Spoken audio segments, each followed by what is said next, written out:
Tunataka kujua nani hawa ambao wameteka watu kwa siku 11 mfululizo, kuanzia tarehe 1 mpaka leo karibia watu 15, na jana usiku kuna kijana amechukuliwa tena huko Tabata, akiwemo kiongozi wa juu kabisa wa Chama cha Mapinduzi Humphrey Polepole.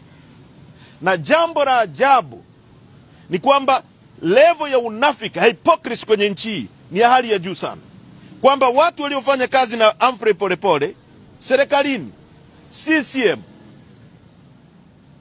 akiwa mkuu wa wilaya, akiwa barozi, hakuna hata mtu mmoja amejitokeza kutaka kujua whereabout ya Humphrey Polepole. Hii ni nchi gani?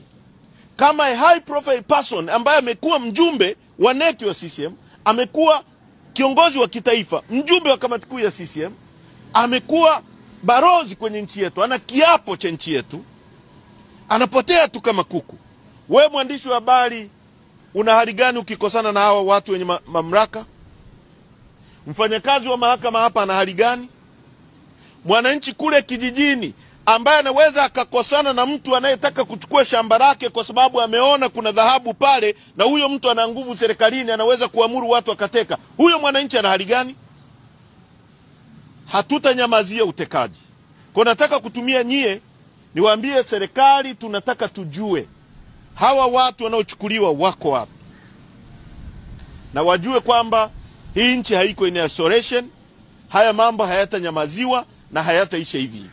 Asanteni sana.